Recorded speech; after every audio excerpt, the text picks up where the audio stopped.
The ultimatum, the diplomatic vessel Harmony's Edge, drifted silently through the void between stars, its hull gleaming white against the cosmic darkness. Ambassador Alina Vasquez stood at the observation deck, watching the distant lights of the Zephyrian border stations grow larger. At 52, she had negotiated peace treaties on 3 continents back on Earth, but this was different. This was humanity's first official contact with an alien empire, and everything depended on the next few hours. Alina adjusted her simple blue diplomatic uniform and checked her translator device one final time. Behind her, Captain James Chen reviewed tactical displays with the quiet efficiency of a career military officer. His weathered face bore scars from the Australian desert wars, and his eyes held the alertness of someone who had seen humanity at its worst and best. Ambassador, Chen said softly, "We're receiving their docking instructions. The Zephyrians want us to approach their command station slowly, with weapons powered down and shields at minimum." Alina nodded. Standard diplomatic protocol. They want to make sure we understand who holds the power here. She turned to Dr. Sarah Mitchell, the xenobiologist who had spent 3 years studying intercepted Zephyrian communications. "What can you tell me about their psychology, Sarah?" Dr. Mitchell consulted her tablet, her young face serious behind wire-rimmed glasses. "They're hierarchical, Ambassador. Military strength equals political power in their society. They've conquered 14 species over the past 2 centuries, and each victory reinforced their belief in their own superiority.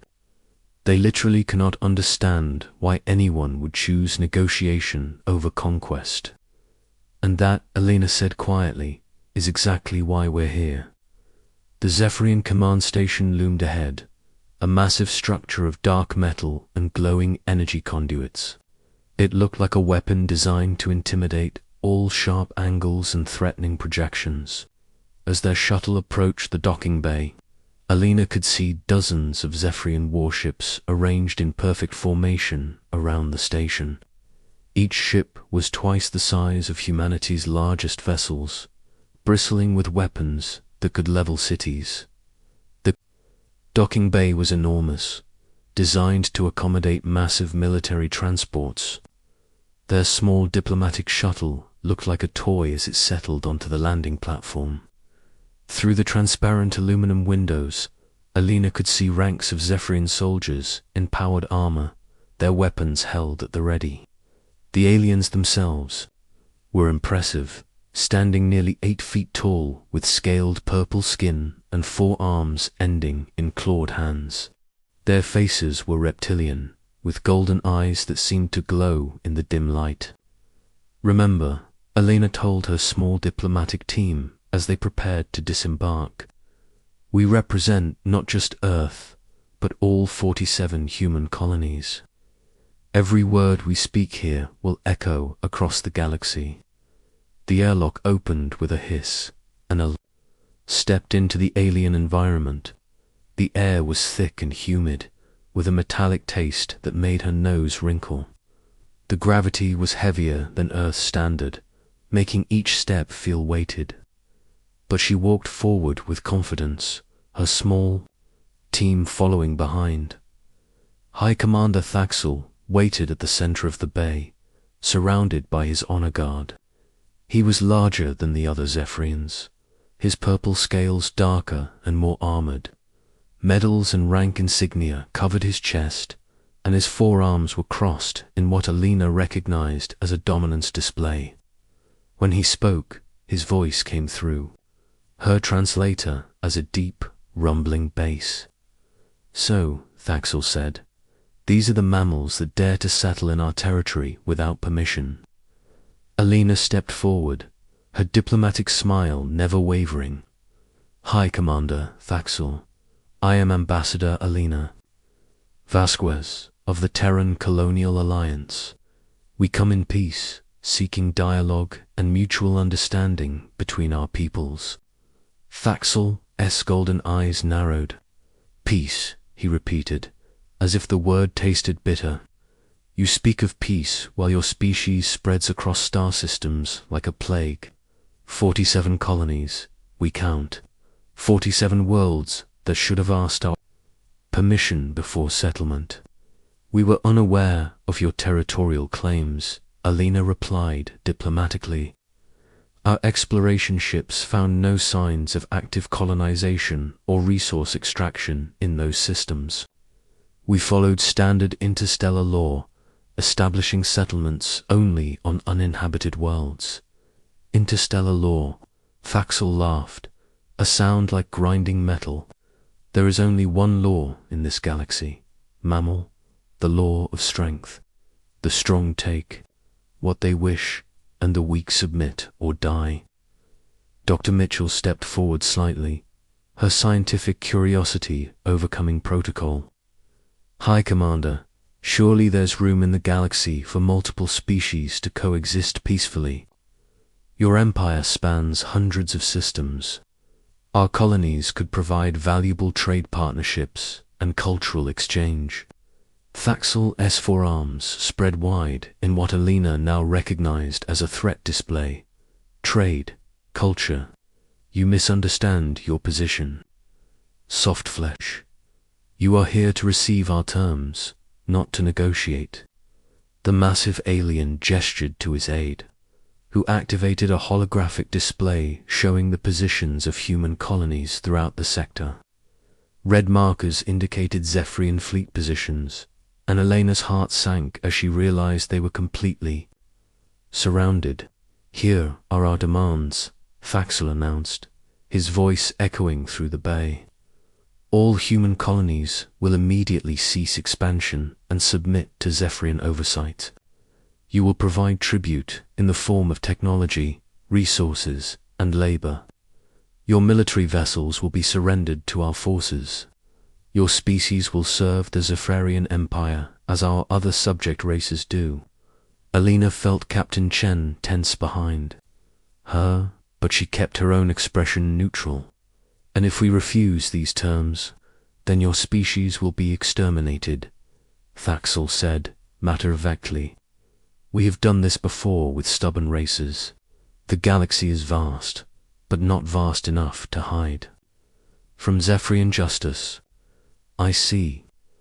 Alina nodded slowly, her mind racing through possibilities. High Commander, I need to ask you something.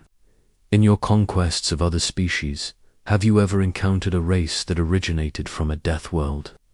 Thaxel's golden eyes flickered with confusion. A death world. What is this term? Dr. Mitchell stepped forward again, her voice taking on a lecturer's tone. High Commander, may I ask about your homeworld's environmental conditions? Zephyr Prime is a paradise. Thaxel replied proudly. Stable climate, abundant resources, gentle seasons. The perfect world for the perfect species. I see, Elena said quietly. Then you wouldn't understand what it means to evolve on a planet where everything is trying to kill you. The human delegation exchanged glances, and something in their demeanor shifted. The diplomatic politeness remained, but underneath it, something harder emerged. Earth, Alina continued, is what we call a death world. 90% of all species that ever lived on our planet are extinct. We survived ice ages that lasted hundreds of thousands of years. We endured volcanic eruptions that blocked out the sun for decades. We faced predators that could crush our bones, diseases that killed millions, and natural disasters that leveled entire continents. Thaxel's confident posture wavered slightly. What does this have to do with our demands? Everything, Alina said, her voice growing cold. You see, High Commander, you made a fundamental error in your calculations. You assumed that because we sought peace, we were weak. You assumed that because we came here to negotiate, we were. Afraid. Captain Chen stepped forward, his scarred face grim. On Earth, we have a saying, speak softly and carry a big stick. We offered you the soft speech first. Alina activated her own communication device, and suddenly the holographic display changed. Instead of just showing Zephyrian positions, it now revealed dozens of human ships that had been hidden in asteroid fields, nebulae, and sensor shadows. The aliens in the bay stepped back in shock as they realized they were not the hunters, but the hunted. You called our colonies defenseless, Alina said, her diplomatic mask finally falling away. You see farm worlds and mining operations and think we are soft. But those farmers are terraforming specialists who can reshape entire planetary environments. Those miners are engineers who can carve through solid rock with their bare hands. And those peaceful cargo ships you've been tracking, they're carrying more than food and supplies. Dr. Mitchell pulled up detailed scans of human colonial equipment. Every piece of technology we've developed has dual purposes, High Commander. Our terraforming equipment can level mountains or create them. Our mining lasers can cut through asteroid cores or enemy hulls. Our weather modification systems can create paradise or unleash storms that would tear your ships apart. Thaxel's forearms trembled with rage and fear. You deceived us. This is treachery. No, Alina said firmly. This is what happens when you mistake kindness for weakness. We came here offering trade, friendship, and mutual prosperity. We showed you respect and diplomacy, but you saw only prey.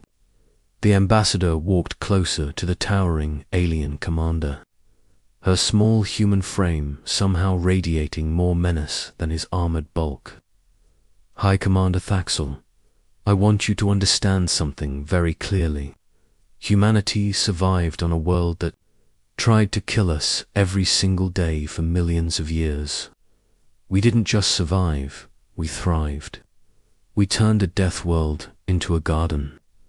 We took the worst possible conditions and made them our strength. Alina smiled, but it was not a diplomatic smile. It was the smile of a species that had climbed to the top of the food chain on the most dangerous world in the galaxy. High Commander, you came here demanding war. We offered you peace. If you truly want war, instead, we will give you a war that will echo across the galaxy for 1,000 years. As the human delegation walked back to their shuttle, Elena's final words hung in the air like a promise of thunder. The Zephyrians, for the first time in their imperial history, found themselves staring into the abyss and wondering what stared back. The Reconnaissance team.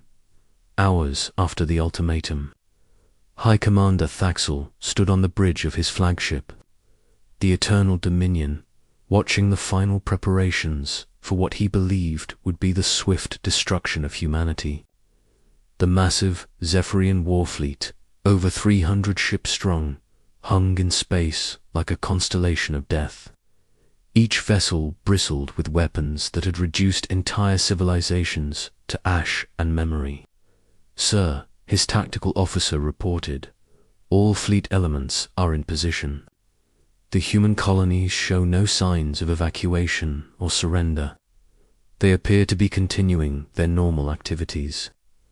Thaxel's golden eyes narrowed as he studied the tactical display.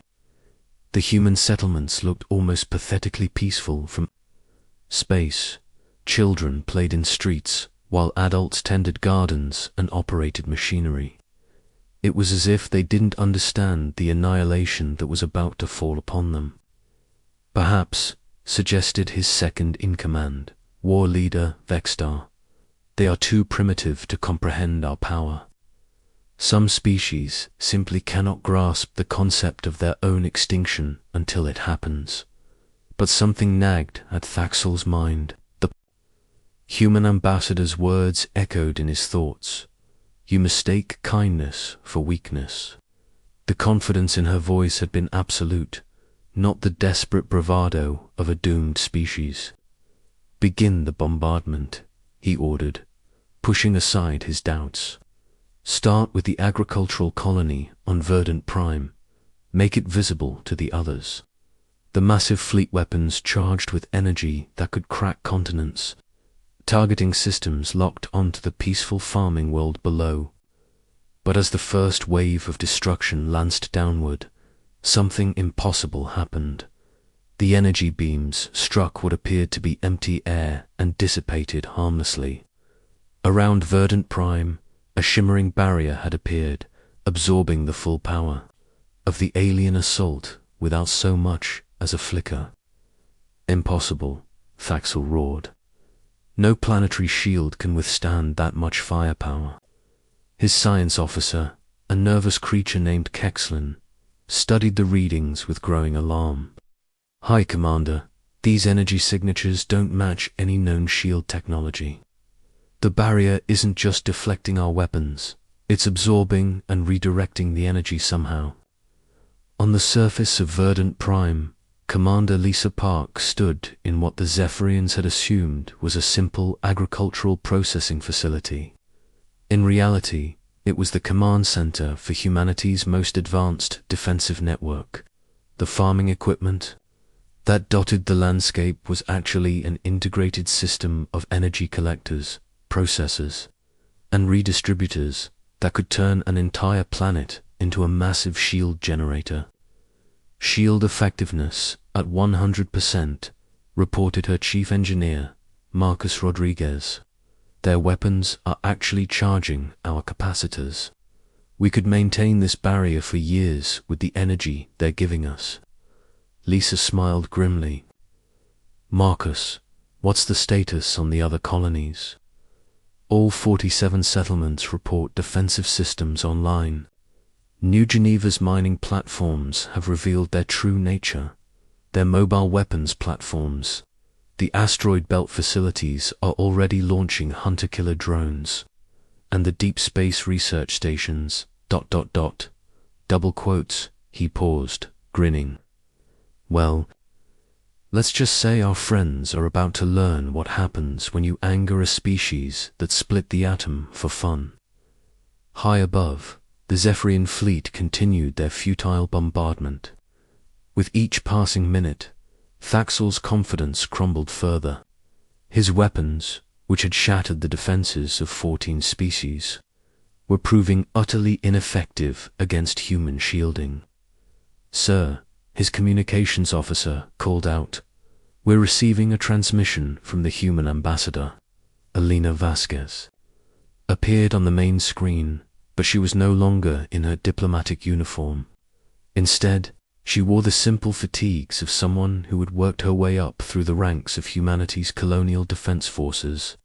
Behind her, the command center of the Harmony's Edge had transformed, revealing advanced tactical displays and weapon systems that had been hidden during their first meeting. Hi, Commander Thaxel, Elena said, her voice carrying the weight of absolute authority. You have now experienced the first lesson in human defensive capability. Your weapons cannot penetrate our shields. Your fleet cannot damage our colonies.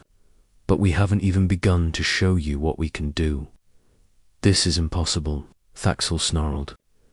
No species can develop such technology in isolation. Elena's expression softened slightly, as if she were explaining something to a child. Hi, Commander, you fundamentally misunderstand what humanity is. You see, every species you've conquered before came from comfortable worlds. They developed in safety, with abundant resources and stable environments. They never had to innovate constantly just to survive. The screen split, showing images of Earth throughout its history.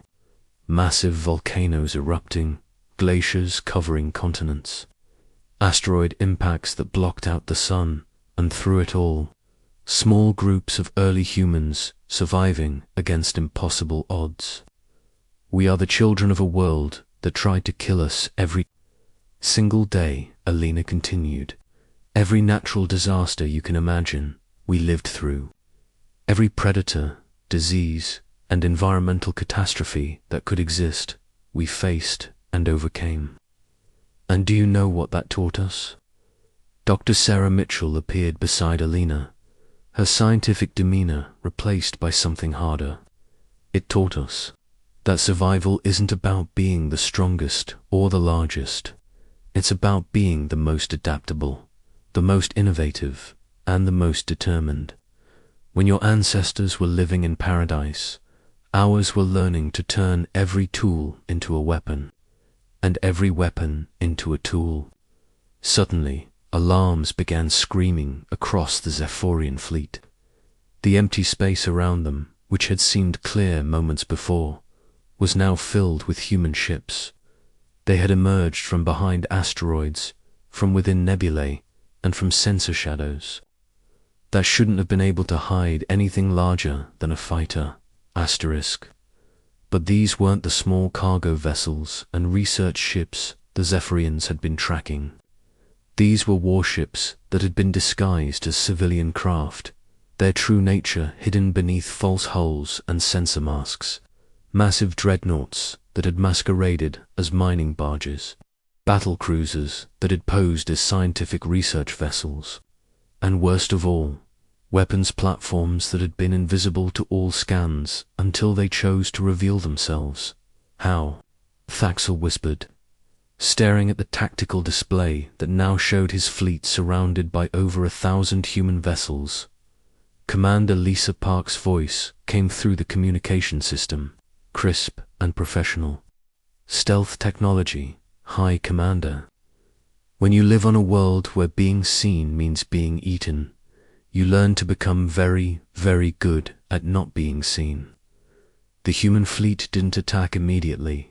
Instead, they simply held position, creating a perfect sphere around the forces. It was a demonstration of tactical superiority that spoke louder than any weapons fire. Alina reappeared on the communication screen, her expression now showing something that made Thaxel's blood run cold: pity. High Commander, I want you to understand something. Right now, your fleet is completely surrounded.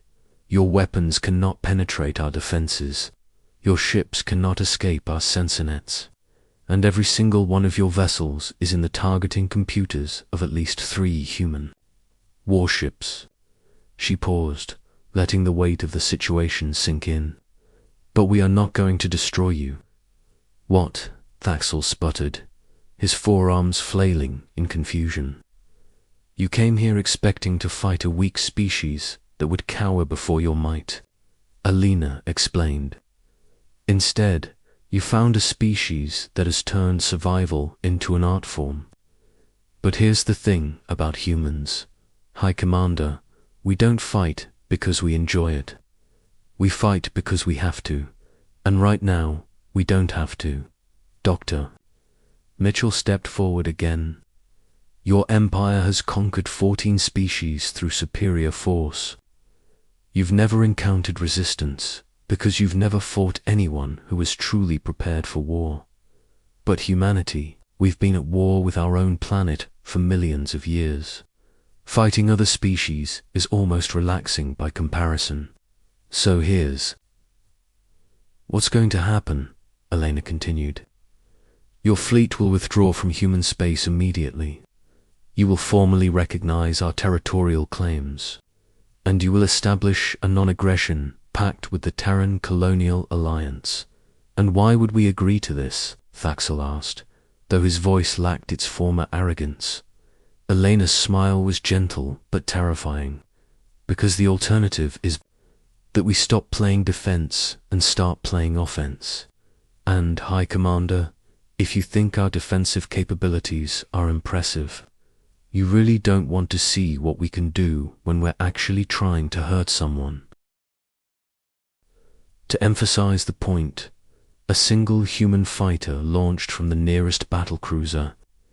It was tiny compared to the massive Zephyrian ships, but it moved with an agility that defied physics. In the span of 30 seconds, it had locked weapons on 50 different critical systems across the enemy fleet, demonstrating that it could have crippled the entire Zephyrian force single-handedly. Our pilots, Commander Park added conversationally, learned to fly by dodging lightning storms and navigating through asteroid fields for fun. Your ships are very large and very slow by comparison. The fighter returned to its carrier without firing a shot, but the message was clear. The Zephyrians were not just outgunned, they were outclassed in every possible way. Thaxel looked around his bridge at the faces of his officers. He saw fear there and uncertainty, but also something he had never seen before in a Zephyrian military context: respect for an enemy. "You offer us mercy," he said slowly, "after we threatened to exterminate your species." "Yes," Alina replied simply, "because that's what civilized species do. We defend ourselves when necessary, but we don't seek unnecessary destruction. There's room in this galaxy for both our peoples, High Commander, but only if you're willing to share it." For a long moment, the space between the two fleets was silent except for the hum of engines and the whisper of cosmic radiation. Then, slowly, Thaxel's 4 arms moved to his communication controls. "All Zephyrian vessels," he broadcast, his voice heavy with the weight of empire-changing decisions, "stand down from combat status. Begin withdrawal to the outer system perimeter." Alina nodded approvingly. "A wise choice, High Commander. Dr. Mitchell will be transmitting the formal treaty documents within the hour. I think you'll find the terms quite reasonable," Ambassador Thaxel said, his voice carrying a new note of respect. "May I ask you something?" "Of course. How long have your people been preparing for this contact?" Elena's expression softened slightly. "High Commander, we've been preparing for this our entire evolutionary history. Every challenge we've faced, every obstacle we've overcome, every innovation we've developed, it was all preparing us for the day we would meet other species among the stars. And what did you hope to find?" "Friends," Alina said simply. "We hoped to find friends, High Commander. We still do." As the two fleets began their careful separation, something fundamental had changed in the galaxy. The Zephyrian Empire had learned that there were forces in the universe beyond their understanding or control, and humanity had announced its presence not with conquest or destruction, but with the quiet confidence of a species that had already won the greatest war of all, the war against extinction itself. In the weeks that followed, the peace treaty between the Zephyrian Empire and the Terran colonial alliance would become the foundation for a new era of interstellar relations. Other species, watching from the shadows, would see that the galaxy's newest arrivals offered something unprecedented: the choice between cooperation and consequences, and in the end, most chose cooperation. Because, as the galaxy would learn, when humans said "we come in peace," they meant it. But when they said "we're prepared for war," they meant that too. The age of human diplomacy had begun, backed by the quiet strength of a species that had turned survival into an art form, and the galaxy would never be the same. Asterisk.